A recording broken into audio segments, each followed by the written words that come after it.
আদমকে সৃষ্টি করার আগেই আল্লাহ ফেরেশতাদেরকে আদমের প্রতি সিজদা করার কথা বলে দিয়েছিলেন। তাছাড়া কোরআনের বর্ণনাসমূহ থেকে একথা স্পষ্ট হয় যে আদমকে সিজদা করার জন্য আল্লাহর নির্দেশ ব্যক্তি আদম হিসেবে ছিল না, বরং ভবিষ্যৎ মানবজাতির প্রতিনিধিত্বকারী হিসেবে তার প্রতি সম্মান জানানোর জন্য জিন ও ফেরেশতাদের সিজদা করতে বলা হয়েছিল। এই সিজদা কখনোই আদমের প্রতি ইবাদত পর্যায়ে ছিল না, বরং তা ছিল মানবজাতির প্রতি আনুগত্য প্রদর্শন ও তাদেরকে সকল কাজে সহায়তা করার প্রতিশ্রুতি দানের প্রতীকী ও সম্মানসূচক সিজদা মাত্র।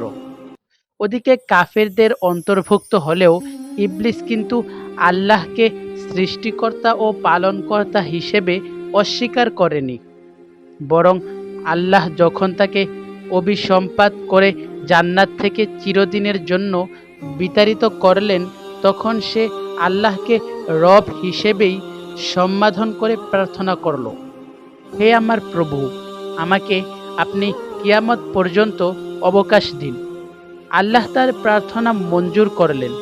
অতঃপর সে বলল, হে আমার পালনকর্তা, আপনি যেমন আমাকে পথভ্রষ্ট করেছেন, আমিও তেমনি তাদের সবাইকে পৃথিবীতে নানারূপ সৌন্দর্যে প্রলুব্ধ করে এবং তাদেরকে পথভ্রষ্ট করব, তবে যারা আপনার একনিষ্ঠ বান্দা তাদের ব্যতীত।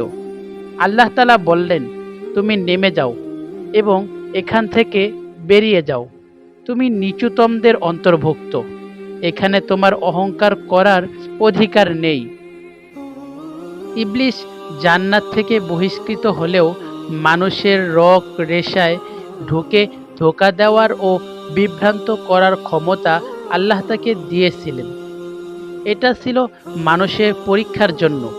শয়তানের ধোঁকার বিরুদ্ধে জিততে পারলেই মানুষ তার শ্রেষ্ঠত্বের মর্যাদা অক্ষুণ্ণ রাখতে পারবে এবং আখেরাতে জান্নাত লাভে ধন্য হবে, নইলে ইহকাল ও পরকালে ব্যর্থকাম হবে। মানুষের প্রতি ফেরেশতাদের সিজদা করা ও ইবলিসের সিজদা না করার মধ্যে ইঙ্গিত রয়েছে এই বিষয়ে যে মানুষ যেন প্রতি পদে পদে শয়তানের ব্যাপারে সতর্ক থাকে এবং আল্লাহর প্রতি আনুগত্যের মাধ্যমে নিজের শ্রেষ্ঠত্বের মর্যাদা অক্ষুণ্ণ রাখে।